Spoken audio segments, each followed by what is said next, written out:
we still have quite a list of important subjects to get to during our work session before we adjourn, which must happen by 5 o'clock or so. So we'll pick back up with the topic of the Clean Water Services Audit Committee formation. We'll turn it over to our Clean Water Services staff.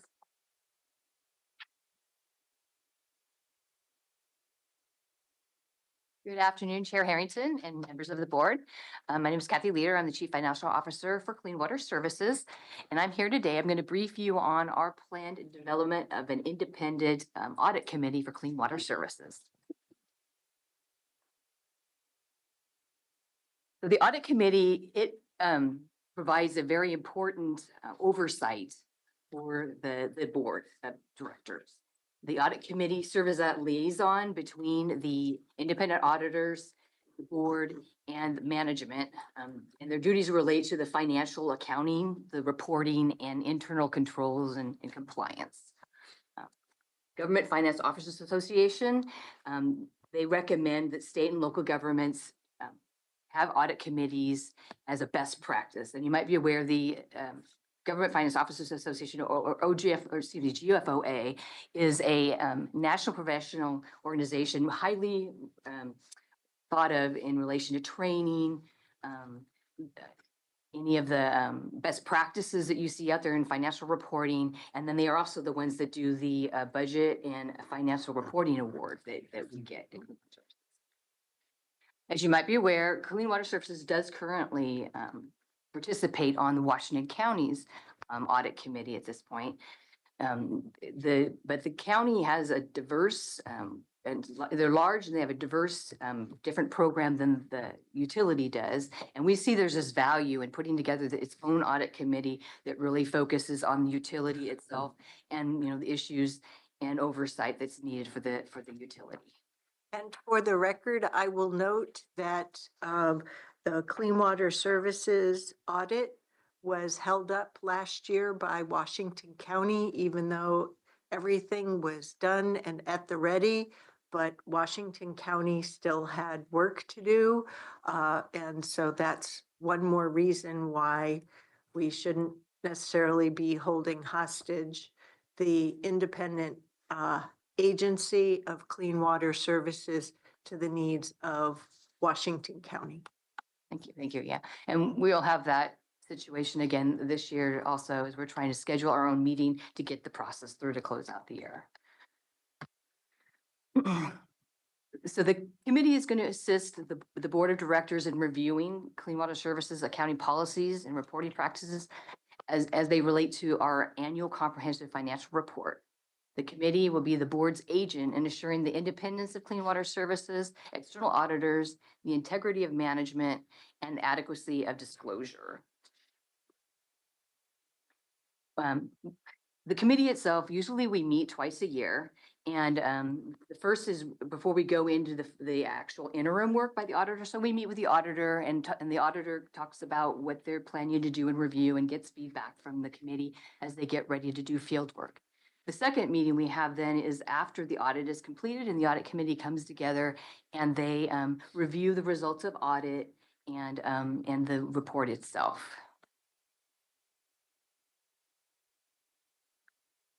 Some other duties we're looking at having the committee do. So as part of that year review of the results of audit and the report, sometimes there are management comments or recommendations, or there could be weaknesses that the auditors identified that then we as management need to come in and respond to and have a corrective action on. The audit committee would be a good resource in there and overseeing that process and making sure that we're compliant and doing those corrective action plans. And we're also looking at having the external auditor, or excuse me, the committee help us in our selection of our external auditor. So we do every 5 years, we've gone out and done a request for proposal and selected an audit firm to do our audit for us as an independent auditor. This committee would then help us establish some of the criteria that we put in that request for proposal. We're also looking at having them participate, I mean, one or more on the committee as we do the selection process.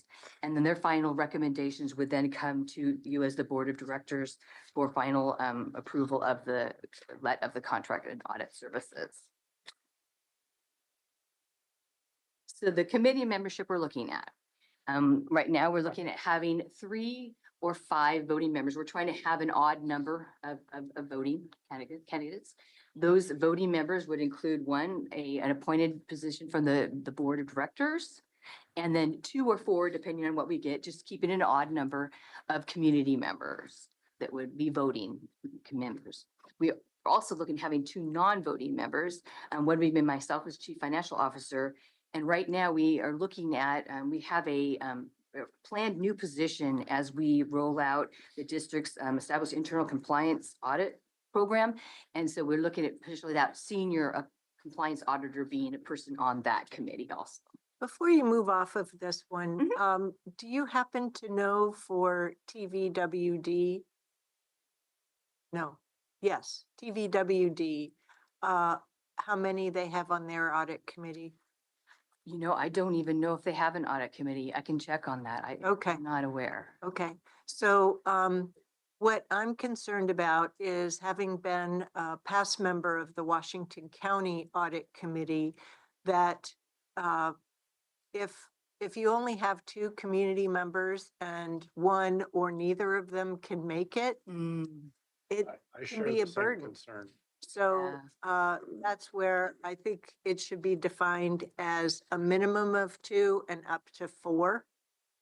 And go from there. Okay. But additionally, that a quorum is needed for a board member. And I think I've been thinking this out loud. I really think we should define it as 4, with a minimum quorum being 1 board member and 2 community members. So that way, if we don't get the 2 community members, it's always clear that the meeting needs to be rescheduled. Okay. Jason, I'm looking at you. Does Yeah. that make sense? Yes. Okay.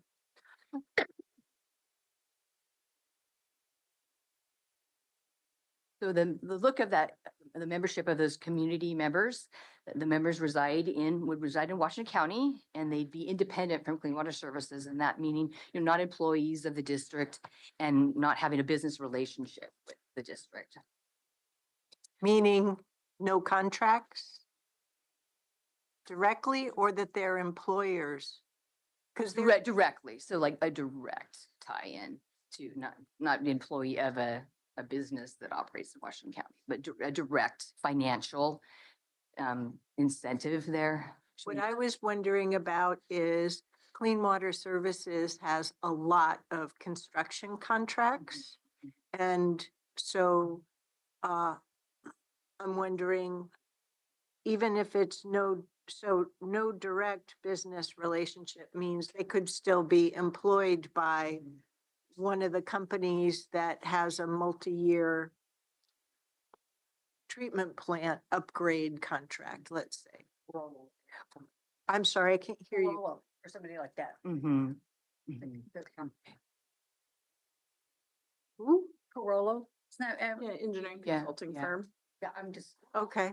And one thing to keep in mind too on that, the community members, we would be looking them to be professional, hopefully in audit or, you know, financial reporting, some of that to bring into the committee too. So that would be the population we'd be You're looking at. expertise. Yeah, so we're looking for people that could come in and have that financial audit knowledge too, but. I think there's a difference between, since we're talking about 4 community members, Mhm. there's a difference between saying a minimum of 2 with financial management or financial audit experience, and leaving the other 2 just as community members at large. because it does speak to openness and transparency of the work of the audit committee. And is a entree into then serving a longer time period that deals with more policy or program things beyond financials. Also provides a different, people that are audit professionals think a certain way. And it can provide sort of a breadth of thought that may be a little different. Mhm. And I could see that would help too in filling those positions, having more ability to find a relation. So yeah, I appreciate Mhm. that. And there are, I have been impressed by the number of people who work in finance and do audit work from other public agencies who are looking for opportunities to contribute in their home communities, but also people who have just financial experience or are CPAs or personal financial P, what's the accredited personal finance management people? They get off on numbers and reporting. CFP. Yes, Certified thank Financial you, Planner. certified financial And planners. is there something wrong with somebody like? No, I'm saying that's a wonderful thing, and they're off pay too, even though they may not be working in financial audits, are interested in financials, period, and looking for ways to contribute. And so in the definition of looking for this, just giving examples of experience that people may have professionally in those roles or having served on other audit committees. Mhm. You know, I'm really glad that I had that Metro audit experience. And if I wasn't an elected official, I'd be seeking opportunities to contribute as a community member on other audit committees. Because it's all, the contributing in your community is a very strong aspect. So, sorry, I didn't mean to rattle so much on that. So the committee members, they'll serve a 3-year term. And the initial terms will be staggered so that one drops off each year. They will not receive any compensation. It will be a volunteer position. And the board of directors will appoint those members. I think it would also be wise for us to put a term limit in there of no more than 3-year terms. So 9 years. 12. Yeah. I mean, it can always come down, go up, go away, but I think initially, just try it. Mhm.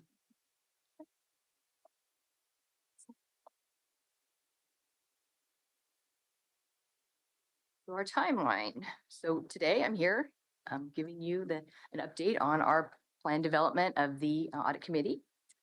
March 4th, we're going to bring to the board some bylaws. March is coming already. I know.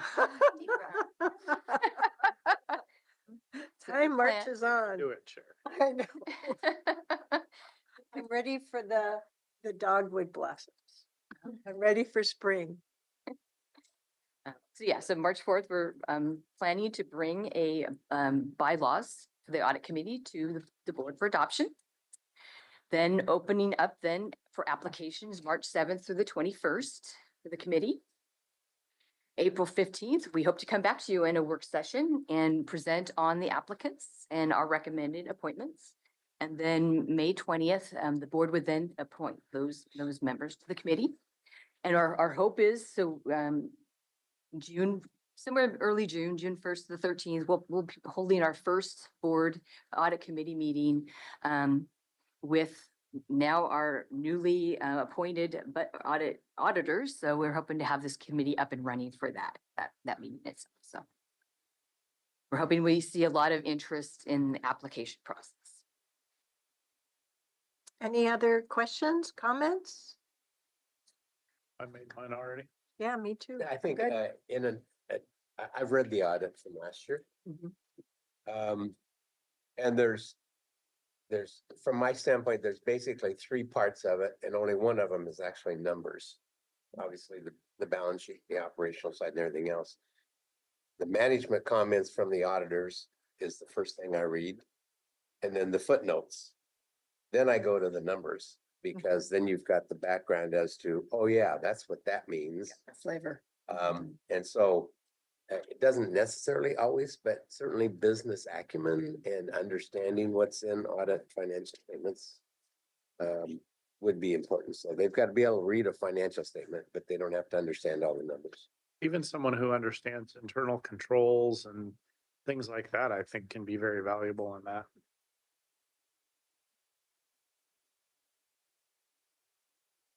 Okay, good. Thank you. I'm open to one of 4 positions being a total layperson. As long as there are the other 3 that have You have to have some financial. business acumen though, because they'll come in really feeling a little bit intimidated when you read their financial, when you read their audit report, and then you're sitting at the table with 3 or 4 other people that actually So talk the language. let's keep going through that.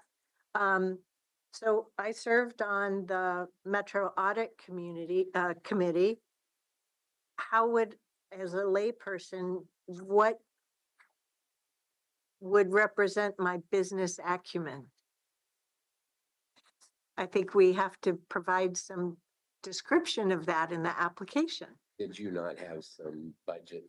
Oh, you're right. I had all kinds of budget and financial management some financial responsibility. There, so you don't get to come in cold turkey on that.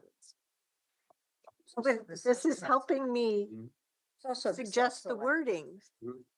I'm sorry, I didn't mean to cut you off. No, I think there's also a self-select process. And when, I think the discussion, if a person says, I'm interested in this, I would hope that you would say, well, here's what they do. And by the way, if this isn't a fit for you, the county has other boards.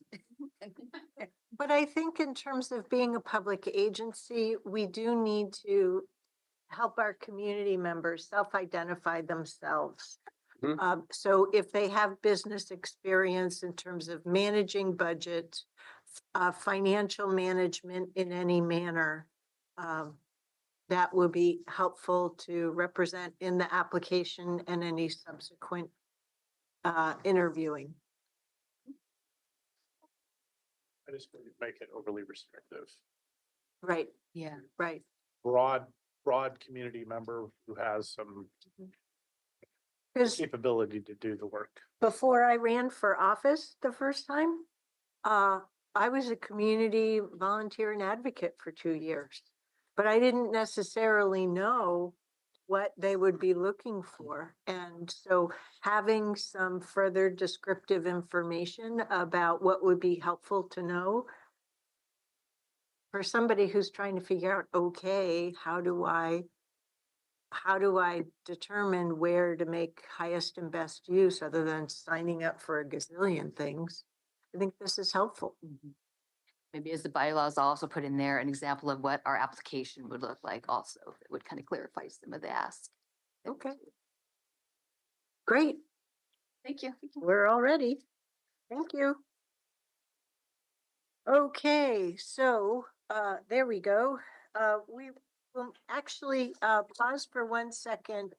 Diane, would you care to do your Clean Water Services Leadership Communication now? Sure. Thank you, Chair Harrington, and good afternoon, Board of Clean Water Services. So I don't really have a lot to report. The team's really busy working on budget and going through all of that. And Kathy, we're really proud of Kathy putting together the audit committee and moving forward with it.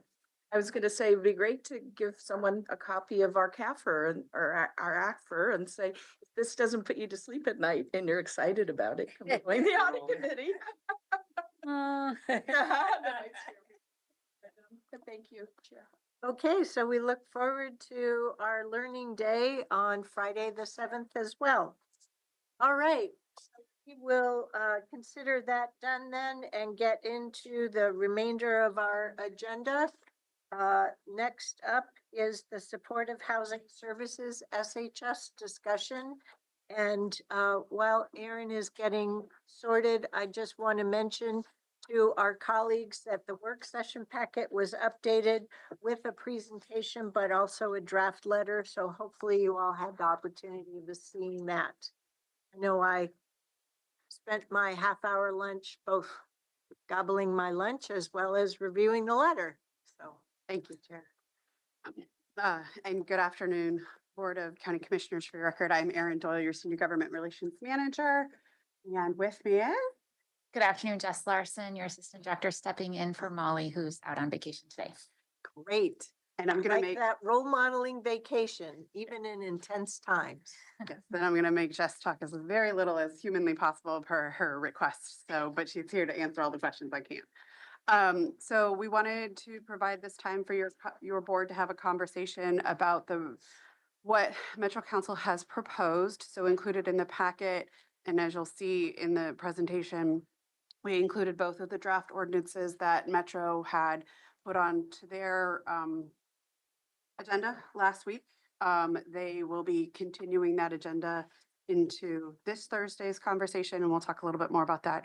But to give you the benefit for time to have a conversation, first go over what I believe the reform ordinances say.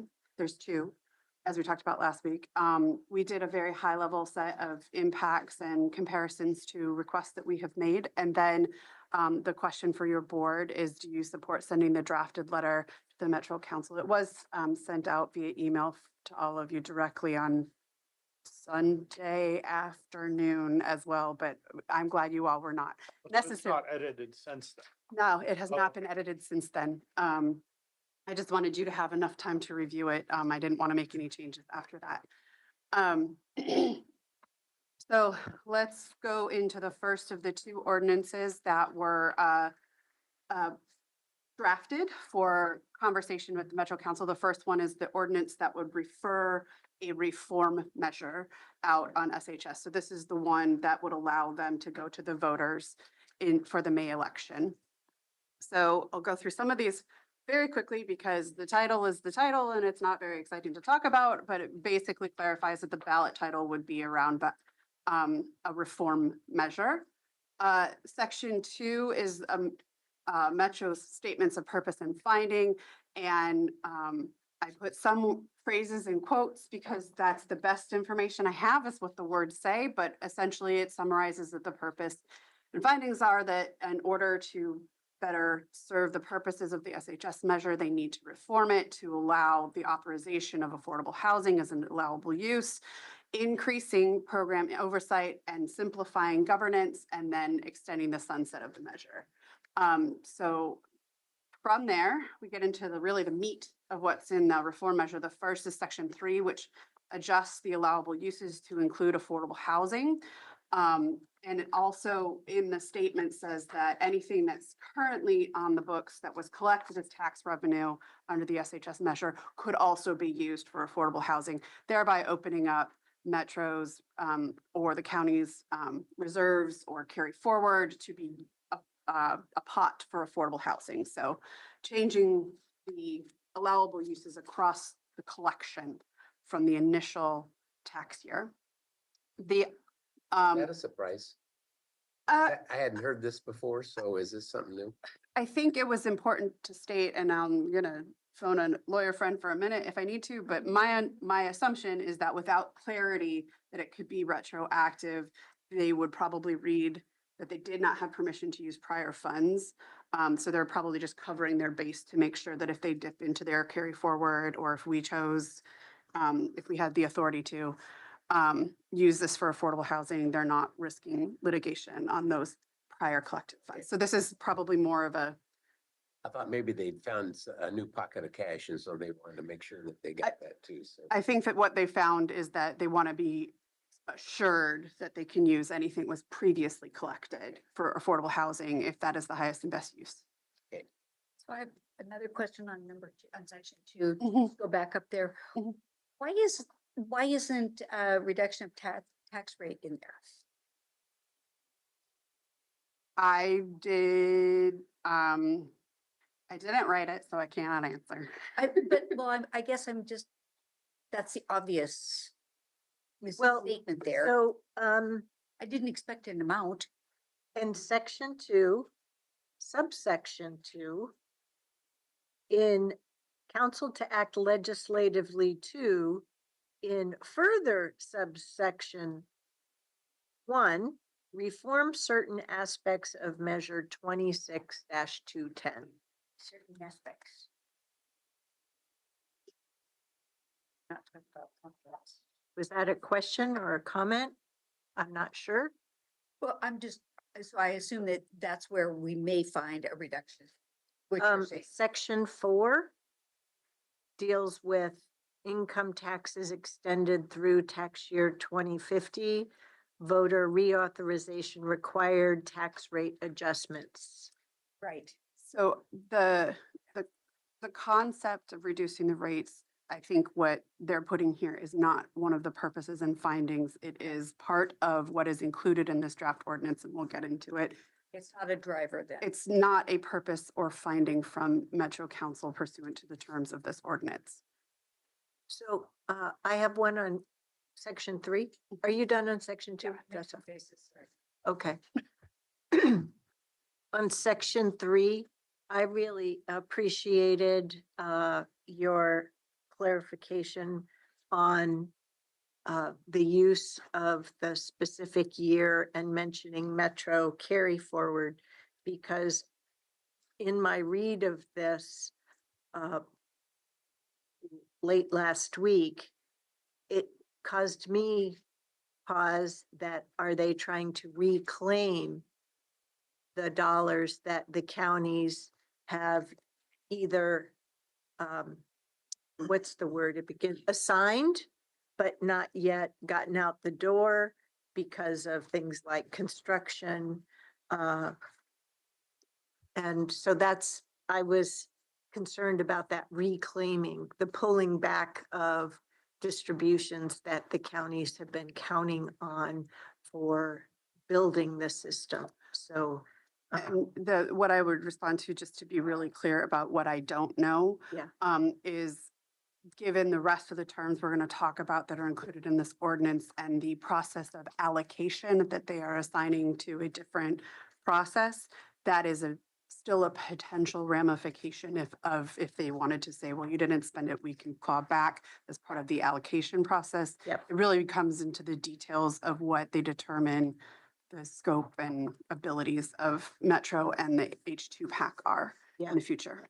Yeah, I had a phone conversation on Friday on my drive over to Bend that really underscored the need to look at positive intentions.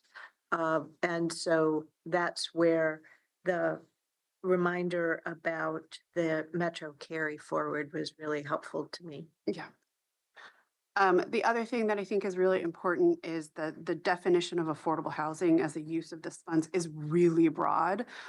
So when the counties had approached with potential ways of phrasing this, we had used 4 or 5 things like the actual development, the preservation, purchase of existing facilities, all of those types of things, which we think of as affordable housing, and Metro went bigger.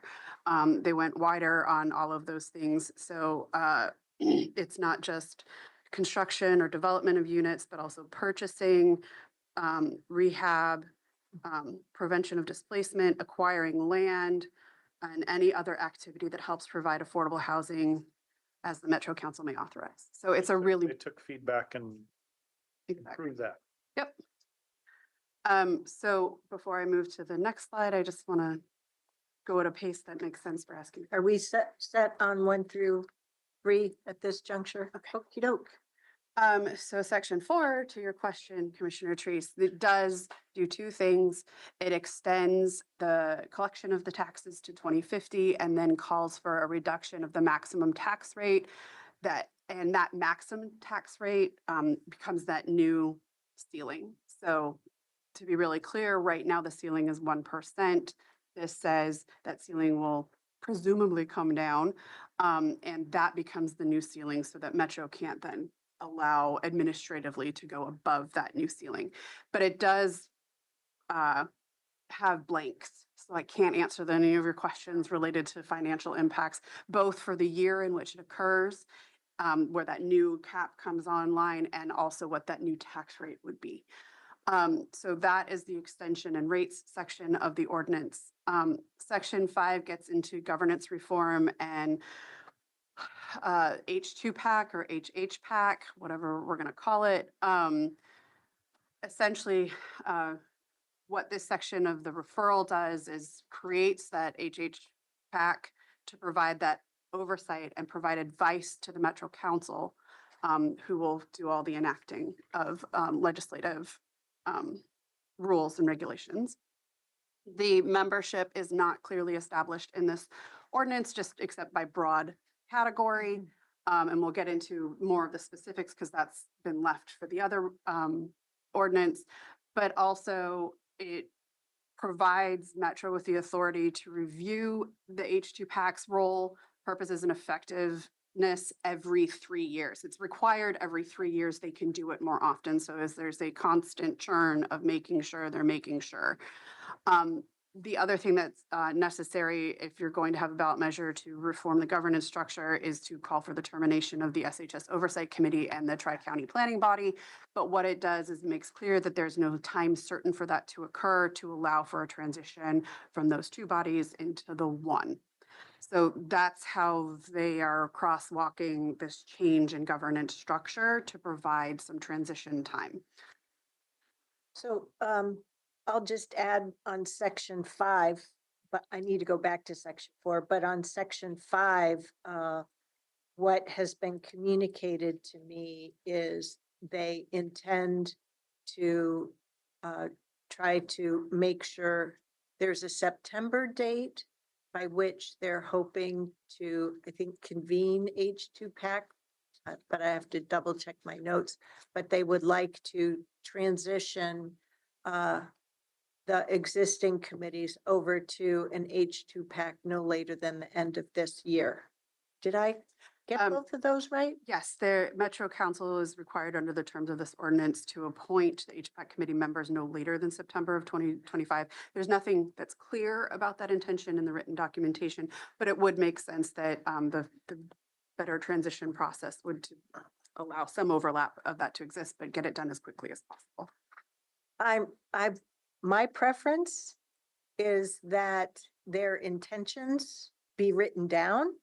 They don't necessarily have to go into the ordinance, right? Some things definitely need to go into the ordinance, but other things may just be adopted by resolution, help everyone know what the intentions are. I think they're trying, I think they've shown that they have listened to a lot of different viewpoints and continue to navigate different viewpoints. But some of what I'm reading does tell me that they are incorporating input from various places.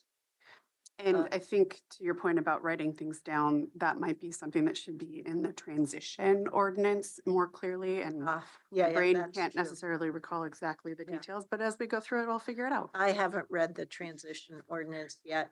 Back on, does anyone else have anything on section 5? Oh, go ahead, Commissioner. Actually, I went 4. I've got something on 4 too. I'll wait for you. But section 5 first. Your thumbs up. Yes. Okay. I'm good. Oh, yes, it says right here, item 4, note that they'll appoint the committee members no later than September. I forgot to turn the page. Less than 3 years. It Yep, breaks. yep. Okay, let's go back to section 4. Go ahead, Commissioner Fye. Aaron, I wanted to piggyback on a word that you used that's been used throughout this whole process, which is a reform. When I read the material and actually section 4 and many sections to come, it sounds like the right word would be to repeal the original measure and then do a new measure, because section 4 in the original measure isn't copied and pasted in the new format that they have. So, what is happening? So the reason why it's a reform referral as opposed to a repeal and replace referral is because there are pieces that do carry forward. The sections don't have to match Okay. between the original ordinance and this reform ordinance. Instead, what the ballot measure, as they write the ballot measure technical language, would look like an amendment process, best guess. I'm probably getting over my legal ski tips here. So let me be really clear. Why it's not a repeal is because the pieces around collection and other information that's necessary in the ballot measure that then is continuing to carry forward is not included in what's been drafted in this reform. But instead, what they're doing is taking the place where the current ballot measure has a rate and saying we're reforming that to these new numbers. In the places where we talk about governance, we're replacing that structure with these new reformed things. So that it can allow for small changes, but of the original ballot language, but it's not a full, complete replacement of the original language of the ballot measure. So it's not a repeal because it also does not call for the ending of the tax and reinstatement of the tax, which would probably be an even more complex legal action. So this really is a reform measure because it's just it's amending the pieces of code. So it's like if you went into the development code and said, we're going to change the street width from 15 to 12, that's a reform. You're not replacing the whole street width section.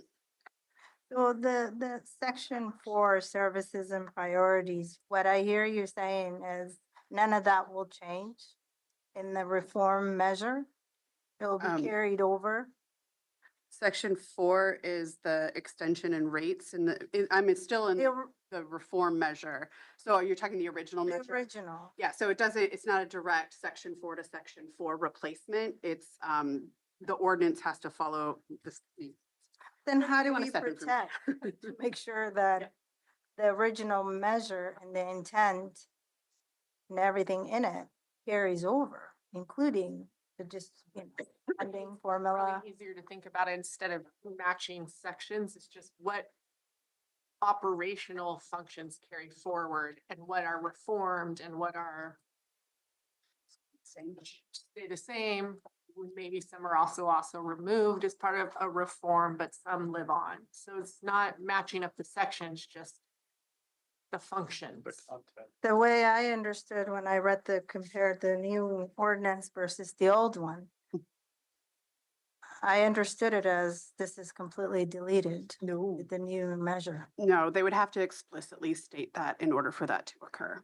So part of the reasons why sections are numbered the way they are is just because you go from one to the last in any ordinance that you pass. They aren't related to sections of code. Like when you think about an ORS, they reformed the ORS section, but in an ordinance structure, the sections aren't relative to a code section in the same way. They implemented the original measure by establishing Metro Code, which is why in this measure, they make reference to those current code sections. It's just a process. Okay. So my question, or my comments on section 4, is that there's a subsection 3 in section 4 that notes that at any time after the passage of this reform metro, the Metro Council may by ordinance reduce the income tax rate for any given year.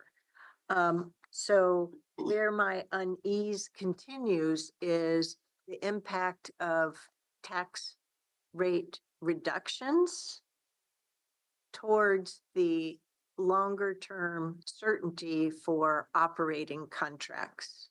I continue to be, it's not just uncomfortable, I find it dismaying that the community at large is going through this process and we're at this stage of having a draft ordinance, and yet no financial estimates have been provided for publicly for the community to understand what any range of tax rate reductions might mean.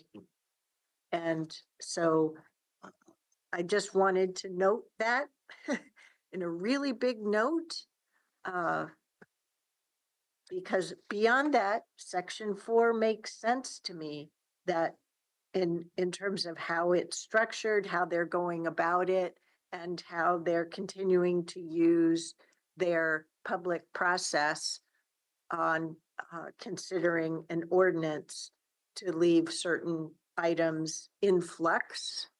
But nonetheless, I think that public disclosure is important for us to have, or none of the 3 counties, in my eye, can continue to deliver an essential system for a foreseeable future. On a yearly basis is not how you operate service programs that touch people's lives. And I do think the letter that we've drafted for your consideration does Yes. talk about the need for that Yep. clarity of financials. They're also specifically saved this rate conversation for this Thursday at Metro Council. And I'm not often hopeful because it just sets me up because I deal with the legislature all the time. But I'm hopeful they'll have some public conversation around actual fiscal impacts, Isn't- collections. Is the critique though that Chair Harrington's making around the, the rate and the fact that that makes it hard to plan for the long term? That's a criticism of the current Mhm. measure, right? I mean, it can be modified now. It's set as a maximum. Correct, That's not changed. I mean, that concept has not changed in this, right? correct.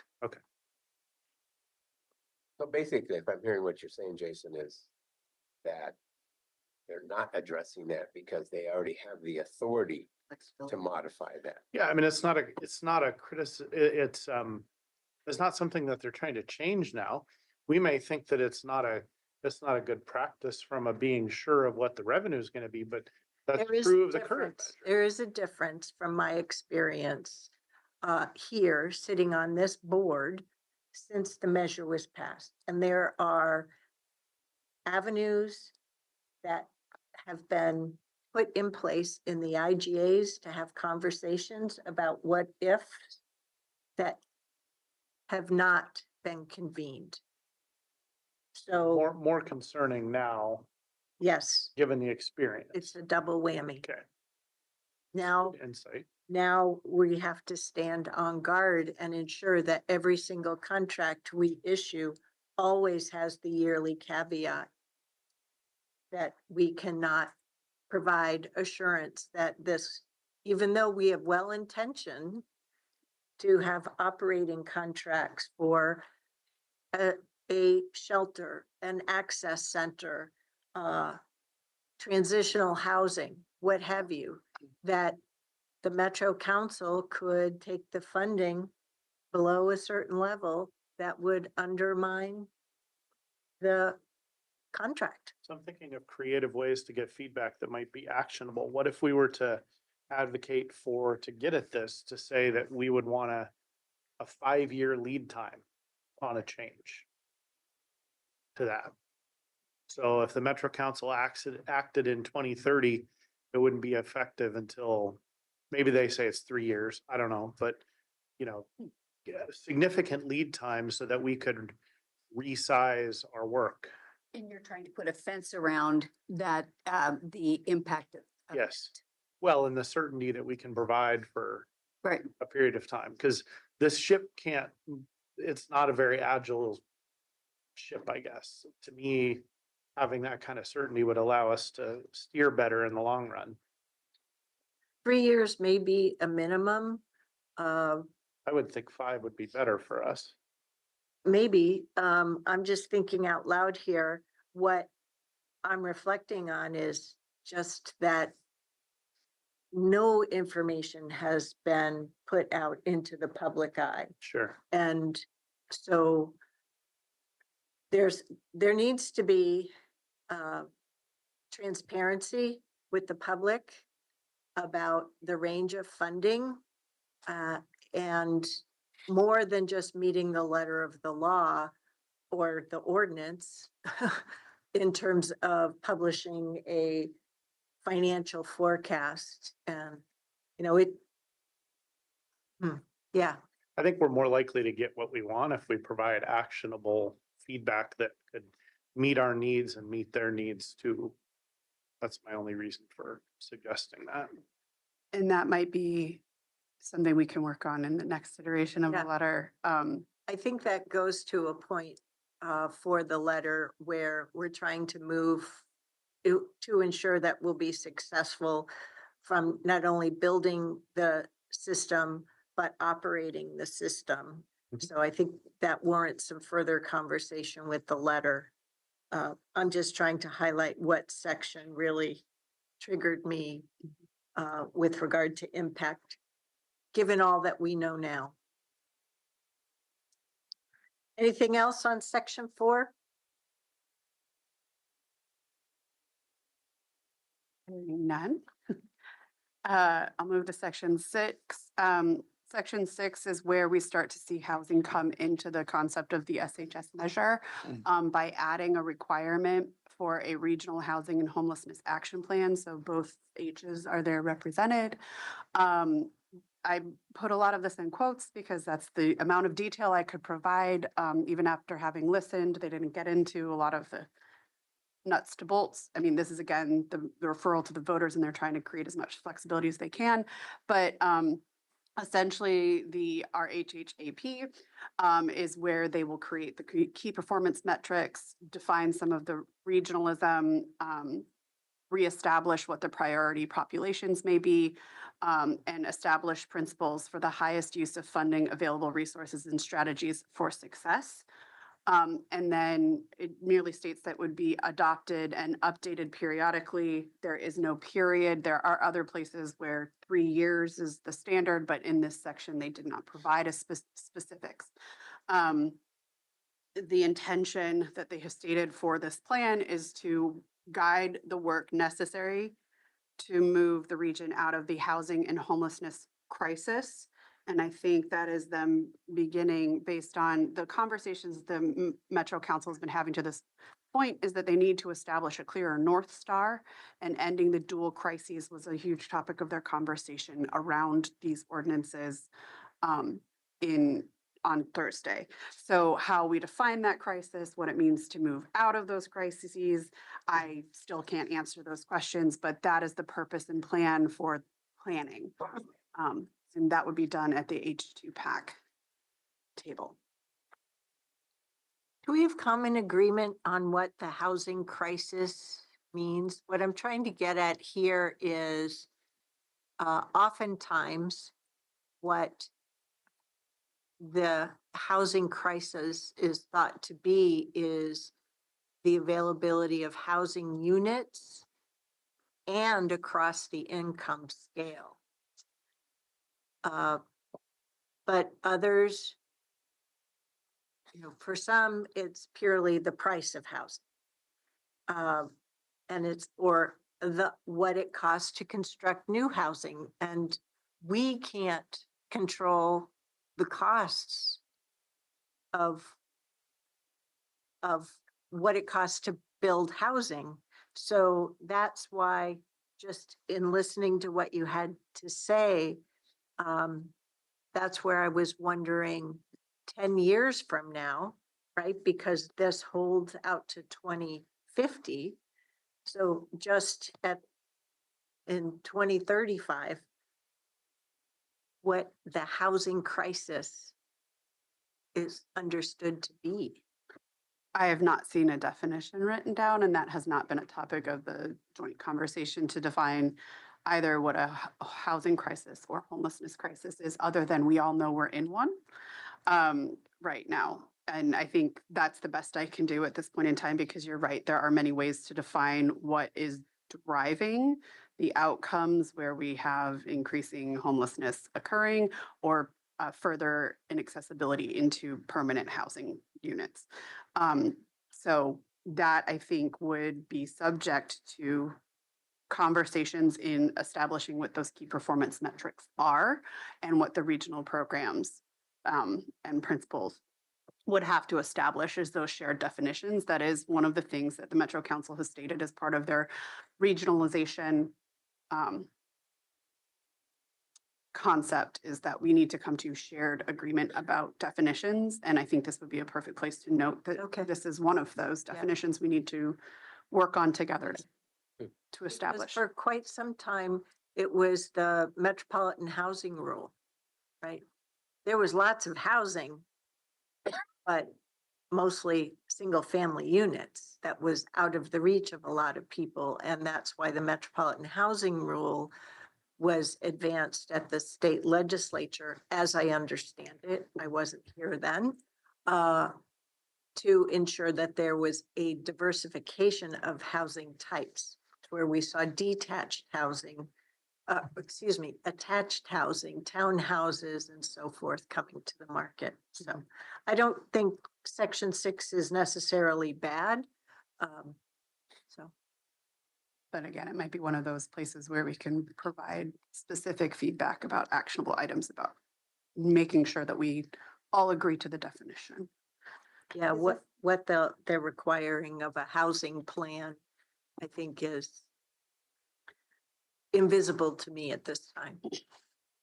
Go ahead, Commissioner Fye. Thank you, Chair. Aaron, I was gonna ask you, got confused for a second. But is this where the data sharing agreement conversation would happen, or is it a subsection? Do you mean the action plan? Yeah, like where is the data sharing agreement comes up in the reform? Is something that should be happening now is the rhetoric we hear? Can we hold that for a moment and keep going through each of the sections? I might be able to answer that in a Yeah. future slide, and if not, we'll come back to that question. Thank you. I'm happy to go with that recommend. Chair Harrington is knee deep in this topic, so yeah, let's wait. Are there any other questions about Section 6. the two? I think I used the exact same number of words that Metro did in their own draft ordinance, so. All right, moving into section 7, program requirements, compliance, funding contingencies. And by the way, these names are their names, not what I made up most of the time. But essentially, this is where Metro's plans become implementation requirements for its what they refer to as local implementing partners, implementation partners throughout, but I'm just going to shorthand that as counties at this point in time. But essentially requires us to create a local implementation plan that includes affordable housing consistent with whatever the regional plan is. These apparently are now becoming annual documents, so they look more like an annual work plan as opposed to a local implementation plan, because they have to be approved annually, and that approval must occur by Metro before we get a dollar into our bank. So that there are spaces in here where they talk about what we have to provide back to them. And this, I think, Commissioner Fye, is where the data sharing agreement does show up. But it's all in all, not only do we have to have an approved annual LIP, we also have to show we are in constant compliance with the Metro adopted outcome metrics, reporting, data collection, data sharing, regional policies, standards, and definitions. So there will be a consistent churn of reporting back to show compliance under these couple of sections of section 7. And then obviously requires reporting from counties of data and budgeted and actual financials related to our federal, state, regional, and local funding sources annually by September 30th, with an ability to update by the end of October. And that would start in fiscal year 2024, 2025, which I think might perhaps be an error, because that would be. I'm hoping it's an error, because I don't think it's an error. I think these deadlines are not practicable by our departments. Our Department of Housing has to deliver on the SHS program. It also has to deliver to a Washington County budget and a housing authority budget, all before the end of June. Right? Then they also have to be answerable to whatever audit there was on the CAFR from the prior fiscal years. And just, we're not giving direction to our staff to change the LIP or the reporting work until the results are certified. So, that happens 28 days after election day. So the election is the middle of May. Certification happens before the end of June. All those other things I just described, most of them have to happen before the end of June. It just breaks people. Mhm. So that's why expecting things, there's the delivery of things under the current measure, and then there's transitioning to this new system. This has us chasing something that hasn't even been settled through their new H2 pack. Mhm. So it just doesn't feel practicable by September 30th of 2025 for me. So maybe just adding a bit finer to that, I want to draw attention to the second to last bullet point, the main bullet point, federal, state, regional, and local funding sources. So this is pulling in budgeted actuals that includes any of our federal funds, HUD. So this is in essence creating a whole new, in essence, reporting system. So there's not only the timing, it's the magnitude of what is being requested to be reported on. So do you think maybe that was a mistake? The fiscal year might have been a mistake. 24, The, 25, what if it was 25, 26? Would that give you a little better it would breathing room there and? change the timing, but the magnitude of what would be required in the following fiscal year would be the same Yeah. overwhelming amount of work. I think we should be advocating that we provide whatever federal and state reporting is already required and nothing more. So that we're not doing it twice or multiple different ways. It may be under subsection 4 on section 7. They may not realize the magnitude of what they're asking for, especially with regard to the federal and state. I have no problem with the passage and daylighting what data we do have. But that is assuming, that is asking them to have an understanding of our best intentions. This is what we have. And these are the timelines that we have to provide HUD with information and so forth. I think our staff did a good job in giving us a budget for Hawk last year that was that I was able to consume. We only got 2 weeks between the time when it was delivered to us in June, and we had to act on it in June, just as we were going through other June deadlines. So it was asking a lot of us, let alone doing it for 3 different counties. And they are going to have the complexity of the city, the joint office between the city and Multnomah County. They do things on a calendar year basis as well. Go ahead, Commissioner Treese. So the fourth bullet, and that's a new set of responsibilities, right? Yes. Okay, so I don't understand, Metro, and help me understand here. Metro is the regional body. I get that they need to have all the actuals at a regional level. I don't understand why the state and federal is part of that. And I know that's probably what we're talking about here, but have we asked the question, why? In the stakeholder tables, the small ones that Chair Harrington and Commissioner Willie were participating in, what was explained in those meetings is that they want a context set where this investment is, as opposed to trying to direct our federal and state investments. And so by only knowing what the regional resource is, it kind of removes the context so that they, again, in the spirit of best intentions here, so that they're not doubling down in one type of investment because they're not aware that there's another source for that, and instead using these local, more flexible funds to pay for the things that HUD won't pay for or the state won't pay for. So they want to understand the universe of investment while in order to better create plans and metrics and outcome goals in a more comprehensive understanding of the universe of funding. Thank you.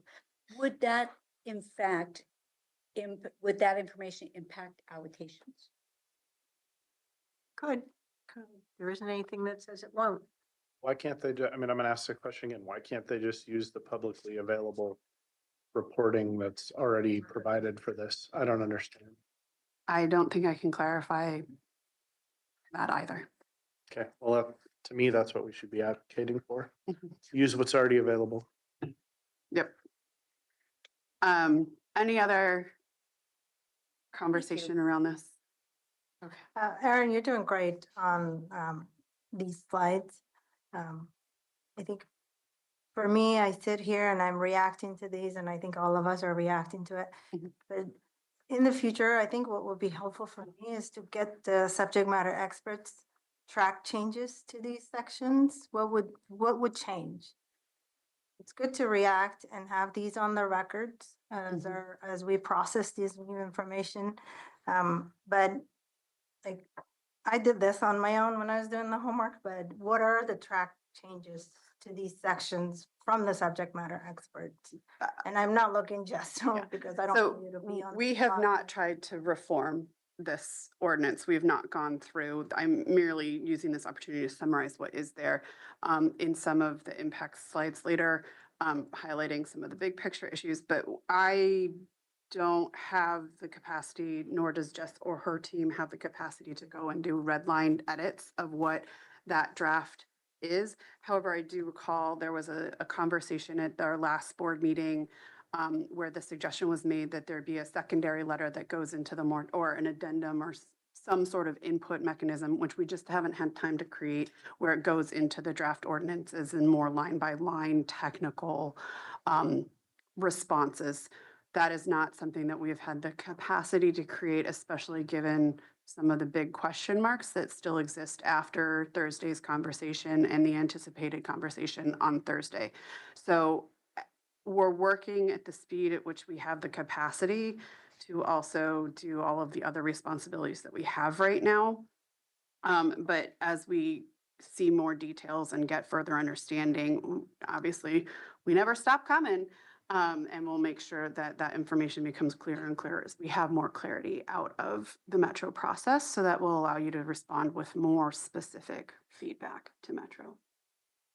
I think, Nafisa, from my standpoint, this is just for me. I'm not trying to compare old to new. I'm trying to understand what exactly it is they're trying to accomplish in the new version of what SHS money looks like, what an ordinance looks like. And yeah, there will be definitely carryover from the old one, but the meat of the changes is in the new one. So understand the new one kind of on a standalone basis. We'll let the attorneys and everybody else figure out the nuances of what are the intricacies that are carry forward. But for me, again, and this is just for me, and so I'm hoping I'm not derailing you here in any way, but understand what it is they're trying to do. And some of the things that, I compare this conversation to what the op-ed that Counselor Simpson? Or Gonzalez Gonzalez. Yep. put in the paper, a couple weeks ago, and how it was nice and glossy and fuzzy, so if you're not reading the ordinance, and if you're not in the trenches like we are, you're saying, well, yeah, shoot, yeah, I'd love to have better accountability. I'd love to have better agreements, and I'd more transparency, and I'd love to have an audit take care of all this kind of stuff because of all the, quite frankly, all the inefficiencies that Portland and Multnomah County didn't comply with that we did. So we're all kind of guilty by association. But anyway, so where we're going next is trying to figure out how do we actually do what it is that they are requiring us to do? And there's a number of things in here. I mean, I don't like the reduction of the tax rate, at the same time, the addition of affordable housing. And I've said this 100 times, the math doesn't work there. But also you look at a number of the other things in there. We're going to get to it here in the next slide. I think there's a whole bunch of other little intricacies that are incorporated into this process. That's what we need to be really paying attention. So read the draft at face value. Sorry, I don't mean to jump in there, but that's my point. I appreciate your perspective. Thank you. There's something here I don't agree with on this slide. You say on the slide that LIPs must be approved annually. No, work plans have to be approved annually. Yeah, I was going to ask that. How could we even put together a plan of work if we had to do an LIP every year? So section, You're right, Chair, and rereading things, I think I conflated local implementation partner to the abbreviation LIP. So yes, you are correct that there's a requirement for LIPs to incorporate affordable housing consistent, but there has to be an approval of the local implementation partner's work plan. So thank you for that clarification, and I So- will. back then to my practicable point that I started with. Based on this conversation, we've got the current LIP. I don't think H2PAC's going to be able to form fast enough in September to expect us to change it and get it to them before the end of September. So I feel good about our current LIP. I feel good about our process on work plans, though I don't know if the timeline that we've been working on for approving our county work plan continues to meet this, or we've been out. Have we done it by August of every year? Do you know, Jess? I do. Thank you for the question. Work plans are due on April 1st. So you're correct, Chair. If the work plan needs to come before the budgeting process. But that's without schedule. changing the LIP. So if we have to change the LIP, then the work plan is going to be affected. Absolutely. And I think the annual schedule will also be affected. Okay, that's helpful to me. So where the bottom line for me is, I was questioning are these current dates that are written practicable? Earlier I said no, but if for later this year, we can just say, here is what we have for our use of state funding. Here is what we have for use of federal funding. Here is what we have with our own general fund dollars, and here is what we have with the SHS program, and see how they digest it versus waiting for them to have some new tool that can easily extract information out of all the other complicated report formats that we have to do from the feds and the state and so forth. So we could try it. Could be possible. So I'm a little less not practicable. I'm moving away from that a little bit. Onward to section 8.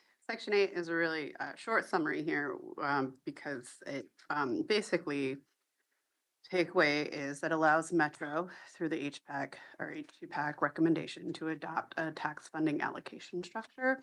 It sets four goals for that, but essentially the allocation, and this comes up later, but the allocation currently is that we get our share based on the expected collections of around Actually, 30.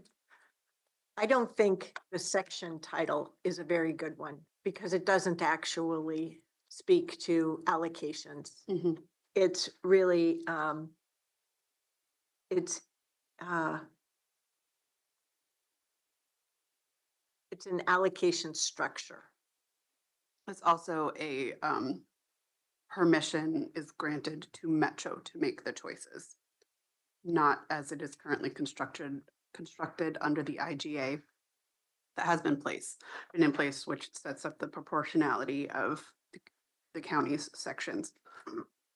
But this says through H2 PAC recommendation, Correct. but I don't, is the H2 PAC in the same format as MPAC or JPAC in that, you know, they have to or not have to? We know that. I'd say the statement in the ordinance is that H2 PAC will develop and recommend, and Metro will adopt a tax funding allocation structure. Actually, I haven't seen it up to now. But it doesn't imply, It talks about HPAC. That So on the council, go ahead. draft ordinance, page 3, at the header under section 8 funding allocations, it states, it's the very bottom of page 3. HPAC will develop and recommend. It doesn't say who it's recommending to. And then it says, and Metro will adopt. Metro Council will adopt. Presumably, that's but it doesn't say that it is mandated to adopt the recommendation, like Correct. JPAC. I mean, it's not as clean as it is with the JPAC recommendations. I'm just pointing that out. Yeah. It's feels more like MPAC than JPAC. And this is not the allocation of revenue, it's about allocation of tax structure. tax funding allocation is the revenue. Right. That's what they're talking about, is like, they'll Okay. say that this money, this tax revenue is allocated, you know, this much goes to housing, this much goes to Washington County, this much goes to Multnomah County, this much goes to Clackamas County. So the tax funding allocation is really, it's the revenue. It's another word for But revenue. it doesn't say that. Are you talking about revenue that's collected or revenue that's distributed? I would assume that it's the revenue that's distributed. Yeah. I actually think this it's is not just clear. use.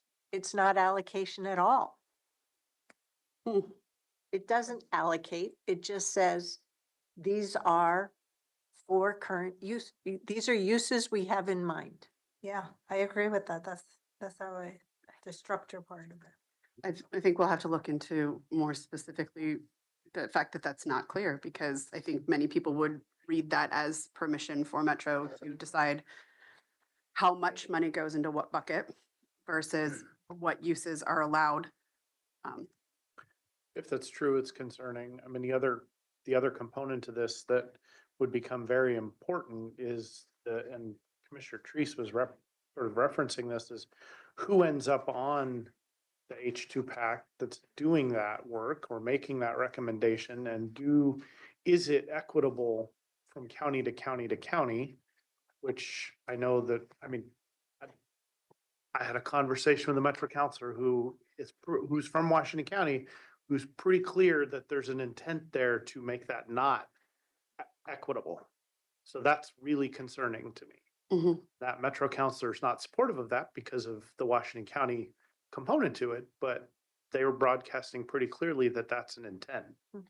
Oh, I think the new Portland mayor has been pretty candid in the I know. couple of meetings that Catherine and I have attended down there. Pretty candidly is like, I got a bigger problem than you. And then stops there. Yeah, and if you stop funding our situation, we'll have a bigger problem too. Yeah. Like that's the part of this argument or discussion. I don't get the connection there directly. Like you can't continue preventing and doing what you're doing. Like that argument doesn't hold water, I don't think. And this is why I asked earlier, like, what is deleted?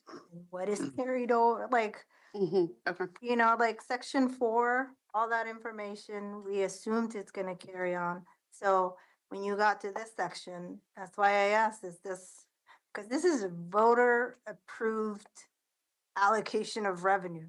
Mhm. So what is gonna get into it the next? So this is goes to reform versus repeal, because allocation of revenue needs to be transferred, cut. Like some of these information should be cut and pasted, honestly, because otherwise this new ordinance does not work. Or I don't think any county, let alone Washington County, built a robust system. So I think we need clarity on like, what is the intention of these sections? Because I honestly, when I got to that section, I stopped reading the whole new ordinance of Metro. I'll be honest with you. Mhm. Every other section, I was highlighting, circling things that are problematic. I recognize, I think I agree with the county administrator comments around some of these are a bit micromanaging of county. You know, we're a whole county that serves a whole bunch of people. So I recognize that, but I don't know what the intention is, but I can Mhm. speak to the impact it had on me, which is negative, right? Like, what are you taking away? What is gonna get carried over? Because words matter, and some of these words are not transferring. And I know you made the comment, you calmed my nerves with the section 4, but then now we're getting to it, and you made the assumption to say, oh, they're talking about allocation of revenue, which to me, I interpret it as a structure, which is completely, just to use what the chair was saying. So we have a lot of questions. Yep.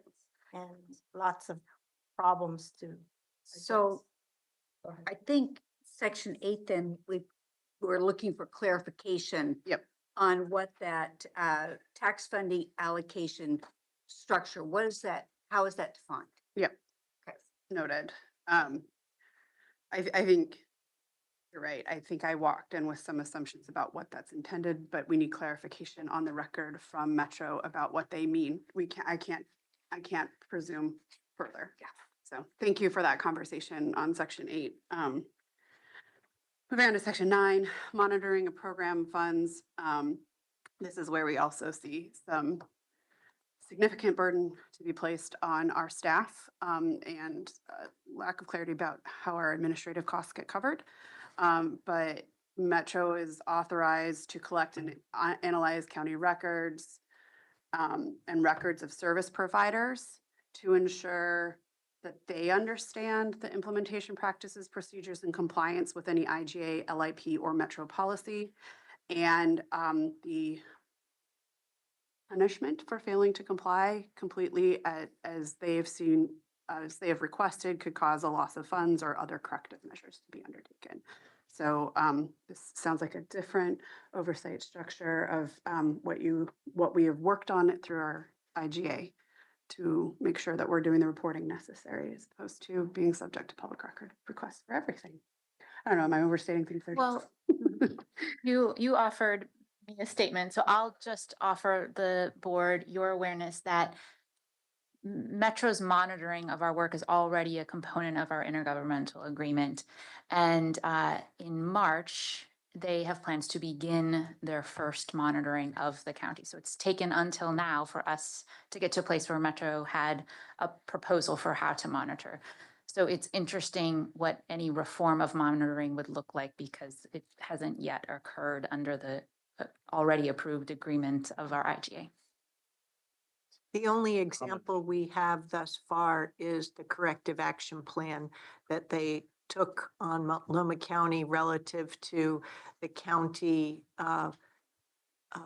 choosing to delay some of the funding utilization of SHS funding while maximize ARPA funding and other available funding. So using SHS as last resort. And other things that were in flux.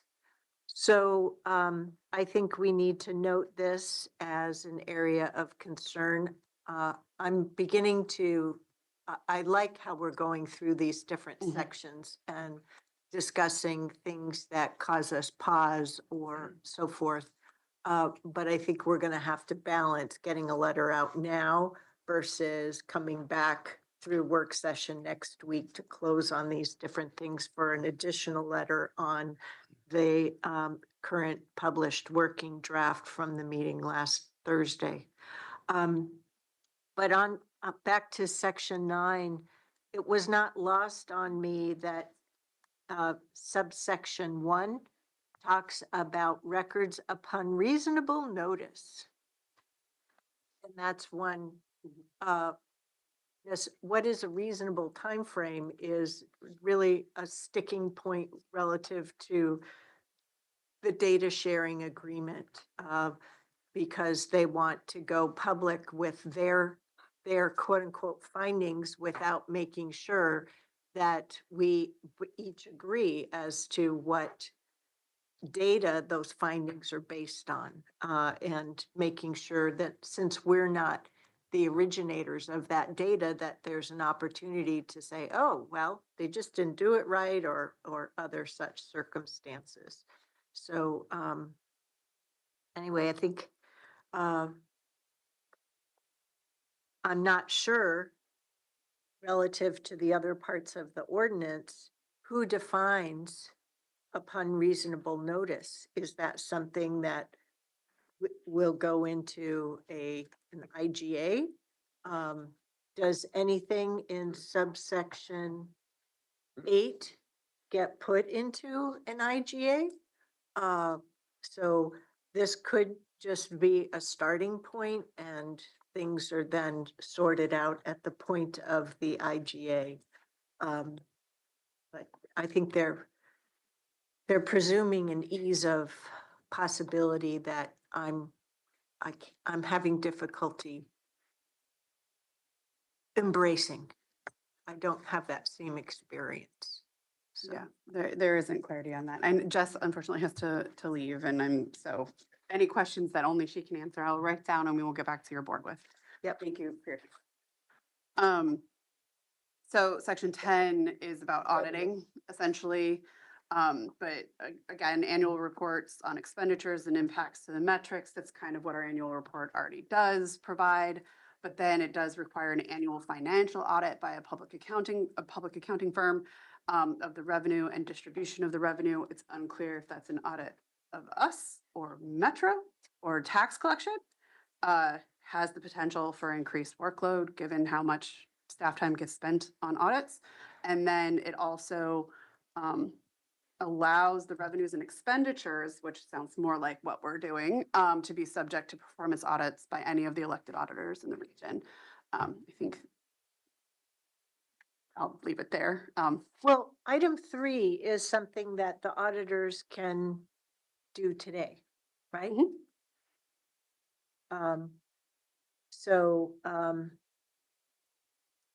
And the elected or appointed auditors of any implementation party. Okay. So section 3, the auditors could do today. On the public accounting firm, so this is Metro Council's going to do this, and okay, as long as it doesn't require work on our part. Then item 1, on the implementation parties receiving program funds must report annually. We report annually to the oversight committee, but this has it changing to the Metro Council and to H2PAC. So reporting, I'm assuming, just means we provide it. But if they're expecting our staff to present both to a committee and to the Metro Council on whatever time frame they want, it gets pretty arduous. And so that's where we're going to have to tie in this section, these sections 9 and 10 with additional administrative responsibility placed on us. So that needs to be additional allowable use. And I don't know that there's we've have much headroom for administration there, but they've, especially sections 9 and 10, to me, add further administrative burden to us as implementing partners. This is, anytime you add an audit to the criteria, you're not gonna be able to just give them information and walk away. There'll be constant determination of how do they interpret the rules of what you should and can be doing with that versus maybe how we actually did it. So we'll have to have the conversation as to this is why we did it. This is our interpretation of it. They agree, whatever the case is, but they'll always be back and forth on this. So we just don't get to hand them the stuff and go out to lunch. This adds a total another layer of complexity to this program that will require more staff time. But it's something that the public is gonna love because. whatever Hence, you it say- adds administrative burden. So, yeah, I mean, if the only unit of analysis is Metro itself, then great. But your point is that's probably not what they're meaning. no, shoot, no, auditors aren't gonna, Accept that. yeah. Yeah. So that's what you think, Jason, okay. No, I'm not saying that. No, I'm saying, Oh. I'm the auditor and I'm gonna say, well, if that's what you tell me, that's how you believe it, okay, we're good with that. They're good. Actually, what you're pointing out extends my concern not only to the implementing partners, but the service providers as well. Oh, yeah, absolutely. That could be a monster Yeah, of a, It's huge. this is a $500,000 audit to start. And it goes down. annually. Yeah, annually. I'm gonna move a little bit faster, recognizing that I have monopolized a lot of time. We have a bunch more slides to go through. Sections 11, 12, and 13 are legalese, and I'll leave it there unless you, but essentially it says Metro retains some authorities that they currently have, or don't have. So they can't just go above the maximum. But it does create a requirement of every 3 years, Metro reviews the measure and implementation. So I think all of these are working towards transparency, which is what has been called for from other stakeholders at the table. After that, it's making sure that they can adopt the regulations that they need to effectively implement the measure.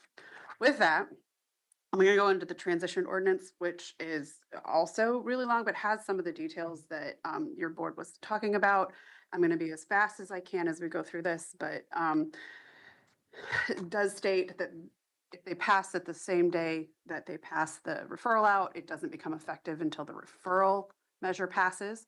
And then this is where the income tax indexing moves forward and the tax rate reduction in starting before whatever date is in the measure would occur, but it would occur under that 1% maximum.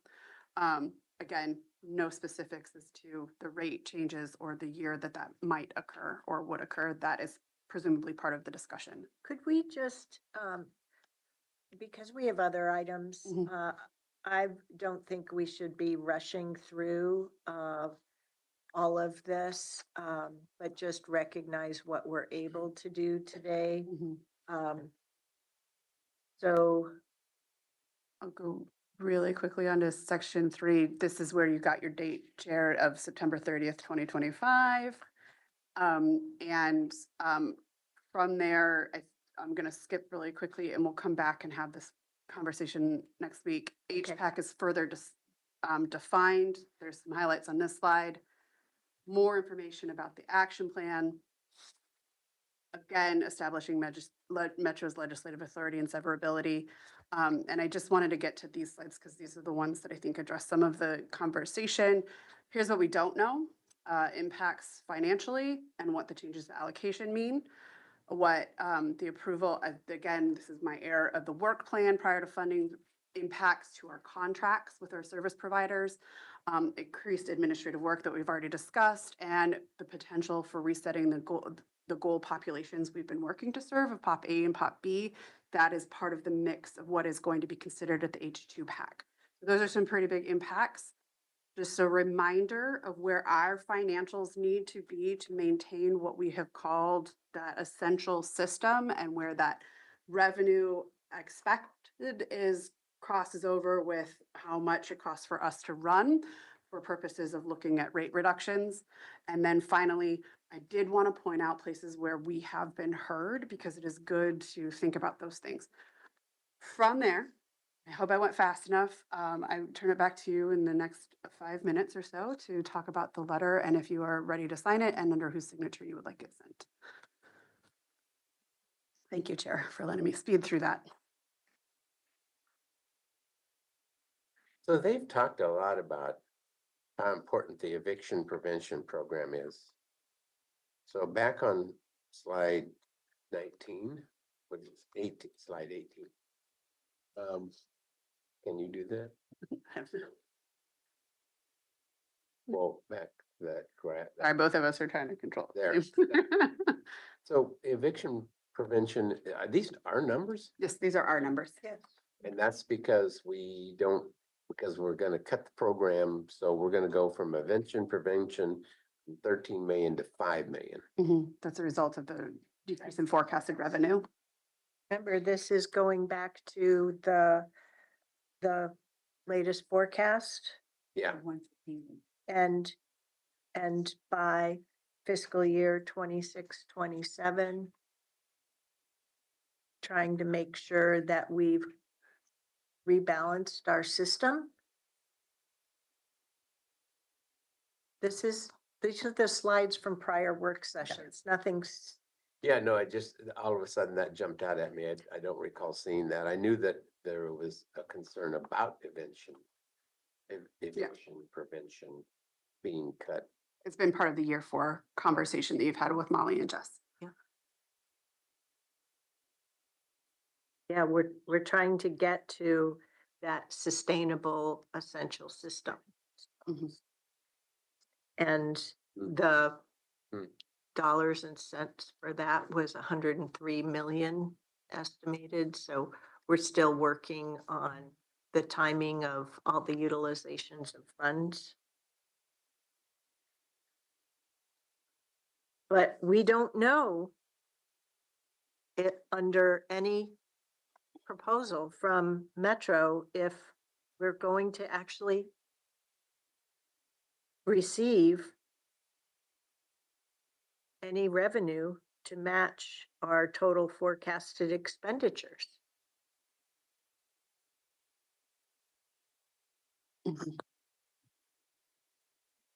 And we would have to reestablish what the essential system is under new requirements and metrics Okay, so with that. back to the goal of this current draft letter. Is everybody there? Yeah, Mhm. I gave my feedback, well, I was supportive of the letter. I gave feedback response on Sunday to Aaron, So how does that compare to what we have in front of us? I have no idea. the same version. Yeah, I hear that. Commissioners Snyder. We're trying to close on thumbs up on an approved letter today. I have no idea if what you sent her is a total rewrite or not. Nothing was changed between when it was sent on Sunday and when it was put into the packet this morning. The feedback has been minimal, but Commissioner Snyder did indicate that he saw his reforms that were requested between Tuesday and Friday were included in the rewrite from last Tuesday to this Tuesday. I'll dive in because I'm ready. There was this is just a really great letter. I did struggle with the second to the last paragraph, which starts on page 71 of 73 in the packet, or it starts on the bottom of page 2 and goes through page 3. And so I had to read it a couple of times because what it's essentially doing is building. It's saying, we have concerns, and then it's just building on that. It's especially the second sentence that threw me. But I went back and started over and I was like, okay. Um, and then it goes on to page 2. We want to be able to show that we've transitioned from building the system to running and improving the system. And so from a Metro Council standpoint, they're like, okay, what's wrong with that? We share that too. We want you to improve the system. This is why we're asking voters to reform it. But your point is that I think we remain concerned about going to the voters at this time is the point, Correct. because more time is needed. So, and then you go on, we know that we need to work together, more clearly state what we've accomplished. So I really think you need a new closing sentence on this paragraph. And I just wrote it very simply as such, more time is needed to let the system work before a major voter referral and campaign. And the reason I wrote it that way is there are some schools of thought saying, don't refer it for the May ballot. Just give it a little bit more time for more conversation amongst all your partners. And so then I thought, well, so are we saying not in May, but then they may say, okay, we'll do it in November. Yeah. But that doesn't go to your point of transitioning from building the system to the phase of running and improving the system, right? We're explaining the building the system and then running as improving the system has more difference there because that's the way we've been thinking in terms of phases of the program. But from their standpoint, I think it's a distinction without a difference. Mhm. It's not a noticeable enough distinction. Okay. So, and so that's why I chose both voter referral and campaign. I don't know, it needs to be said voter referral and campaign, but I'm trying to touch on we need more time for the system to do its work across all 3 counties. So in the closing paragraph, at this time, we're asking you to delay further consideration of the ballot measure that would impact. All that was good. So you're saying in this second paragraph, you're using the previous program to build, paragraph to build.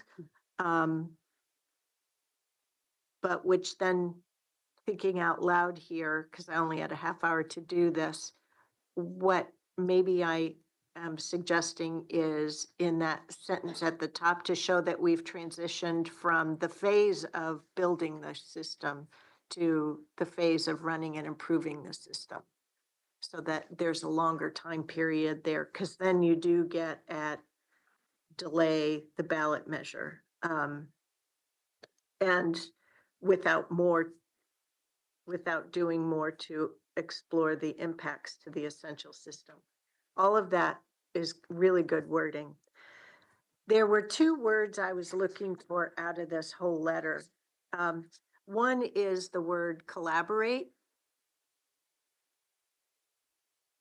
because the public hasn't had a chance to see us collaborate at all. What has happened is collaboration behind closed doors. So in the last sentence, structures of oversight, reporting, and partnership using the tools that exist, comma, collaborating, comma, and finding solutions when the system is not working.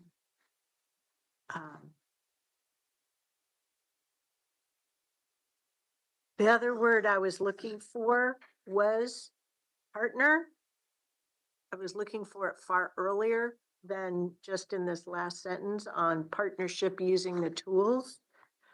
And so the only idea I had is back in the first paragraph, in the second sentence, as a partner, comma, adding that before the word over.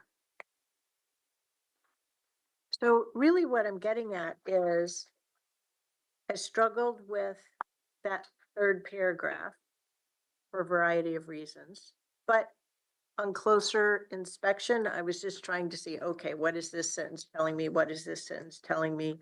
And the only thing I really feared was they're seeing that phase of a 10-year program. Beyond that, pointing out partnership and collaboration, those are just like putting sprinkles on a cake, not necessarily necessary, but just add some color. So in that regard, I can live with this letter exactly as it is, as long as we're coming back and letting them know that we continue to explore as a board the working, what did they title them from their January 16th, their working drafts, and endeavor to deliver a new letter to them in the first half of next week. I have just one, I hate doing wordsmithing, but there's a spot where I think there's just a much stronger word to use that conveys a better message. It's in the sentence that Chair Harrington was speaking to on the last page of the letter. I think we should be saying we have transitioned from building the system to operating and improving the system, not running. I just think that's a much stronger way to convey what we're doing. Sorry, Aaron. Ah. I really That's why we have. try to We avoid are that. at the operational phase. Yeah, I just think it's much stronger. I'm okay with that. I think that's a good improvement. I thought the letter was good. Yeah. I'm good as is. I will- Other I- commissioners? Before I just want to clarify, am I just making that operating change and then, okay, based on, I saw 5 thumbs up there. My final question is, do you want all of your signatures or just the chairs affixed to it? I believe the other counties have had each commissioner. sign it. Yeah, I do too. Yep. Clackamas had all. Yep. Yep. Thank you. You will get a finalized signed copy once. No, I was just gonna make a comment about the letter. And first of all, I didn't get to you my changes. It's fine. I read it. It's really good. And the one change I was delayed to, don't worry about it. But I think what I read and what I've been seeing about people and what their request is to Metro is let's slow down so that we can go fast. And I think that's what ultimately the underlying message in our letter. I do think we need to add in here that we have not finished as a board reviewing the working draft ordinances. Expect more. Yes, I think that. Slow down. Board, Be forewarned. Yeah, yeah, I absolutely. think that is a change, and I feel comfortable with your figuring out how to add that into the latter part of the document. Okay. You will see what I have finished by the end of me finishing it. And I'll get it emailed over to the Metro Council. And then for next week, we'll make sure you have a more detailed, fuller letter and set of comments. I really appreciate the detail and consideration that your board has given me today. Because they're still, as far as I know, they're still on track for a public hearing on June 30th, January 30th. January 30th. I mean, you're scared that it was already up. 7 years in a row where I say June when I mean January. I appreciate We that. only wish you were June. No, I don't want the 6 months to fly. Thank you all. Great, thank you. Okay, we're done with 2 of our 4 topics. Would you like to take a short break before we move on to board and leadership communication? Yes, please, but it could be short. Yeah, Yeah, why don't real we short. just do a 10-minute break? Okay, back here at 10 minutes of 4, and I will convene with our leadership staff to decide if we go to exec session first and then come back on board and leadership. We'll see. Take a break. You're on break.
He is, all right.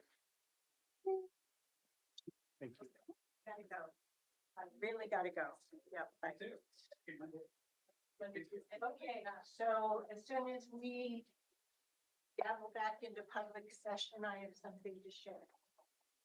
All right, we are We're not in exec session. not. Back to you, Chair Harrington. Being clear. Okay, back in open session, I just had a conversation with Council President Lynn Peterson. They are entertaining discussions for potentially continuing information gathering over the course of these next few weeks, but the referral may not happen given the extent of further thinking and changes. It may not be possible to get the referral done in time for the May ballot for what they need to do. And so it may have to delay out in time, such as with November. But the pressure is still there to continue to do the review of the working draft ordinances and get our input in for January 30th. So, but I just wanted to give you the benefit of that as the latest and greatest, and not have to try and provide that minimal summary in an email. And you said May, not May the month, but May the process. So it could also stay on the process for this May. Is that correct?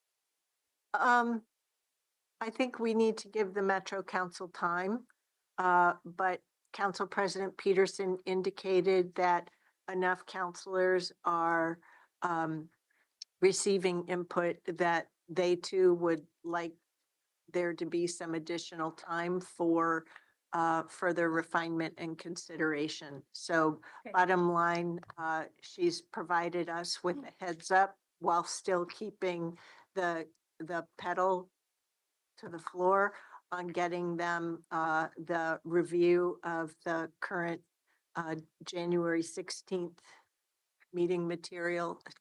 Yeah, I said January 16th meeting material and going from there. They may have the opportunity to issue a letter to all of us in maybe a Monday timeframe. Thank you. Appreciate the update. Okay, so with regard to today's meeting, I'm going to Nick's board and leadership communication because we have an executive session that is a long executive session and may take us all the way up to the 5 o'clock hour. So, so I'm looking for a motion to move to executive session pursuant to ORS 192.660 sub 2 sub D for the purposes of discussing possible labor negotiations. So moved. Second. All those in favor, please vote by raising your hand or saying aye. Thank you. Commissioners, any opposed? The motion carries unanimously 5-0. We are hereby in executive session. I don't